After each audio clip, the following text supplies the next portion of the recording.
ସତରେ ସବୁଦିନ କେହି କାହା ସହ ଚାଲିଲେଣି ଆଜ୍ଞା, ହେଲେ ଗୋଟିଏ ନିଜର ଲୋକର କେହି ପାଦ ଚାଲିବା ବି ଜୀବନ ଯାକର ସ୍ମୃତି ହୋଇଥାଏ। ଅଦିନିଆ ବର୍ଷାରେ କିଏ ଗୋଟେ କାହା ପାଇଁ ଛତା ଖୋଲିଲେ ଜୀବନ ଯାକ ମନେ ରହିଥାଏ।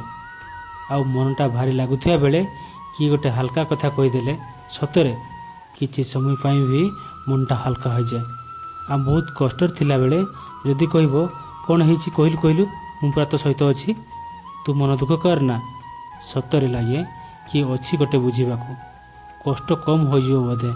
ସବୁଦିନ ଆମେ କାହା ସହିତ ରହିପାରିବାନି ତ ଏମିତି ଅଳ୍ପ ସମୟ ପାଇଁ ବି, କିନ୍ତୁ ତା ସ୍ମୃତିରେ ଆମେ ଘର କରିକି ରହିପାରିବା। ଯେଉଁ ସ୍ମୃତି କେତେବେଳେ ତାକୁ ହସାଇବ ଆଉ ତାକୁ କେତେବେଳେ କନ୍ଦାଇବ। କାହିଁକି ନା ମଣିଷ କାହା ଜୀବନରେ କେତେ ଦିନ ରହିବ ତା ଭାଗ୍ୟରେ ହିଁ ଲେଖା ଅଛି। ଏହା ହିଁ ପ୍ରକୃତର ସତ୍ୟ।